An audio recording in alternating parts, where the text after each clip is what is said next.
कुणाला पोरगी देईन पण शेतकऱ्याला द्यायची नाही. मग देती कुणाला? बेकाराला देती का? ती म्हणली माझी पोरगी शेतीत काम करणार नाही. नाही करायची ना. तुझी पोरगी काम करीन कुठं मग?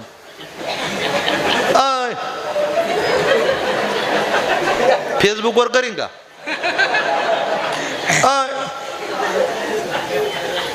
तुझी पोरगी रात्री 2-2, 2:30 वाजेपर्यंत ऑनलाईन राहती, तेव्हा तिला त्रास नाही होत का? तिला म्हणा खुरपं घेऊन ऊस खोरा पेड्यावानी करू नको.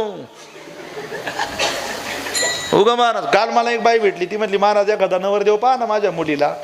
तिला म्हटलं महाराज जमन का? ती म्हणली तुमच्यासारखा एक. म्हटलं नको नको नको नको महाराज दोघांना पुरीच देत नाही, शेतकरी महाराज. महाराज तर नकोच म्हणते. मग तिला म्हणलं तुला नवरदेव कसा पाहिजे? ती म्हणे कुठं तरी चिटकेल पहा ना. म्हणलं वायरीला चिटकाव ना.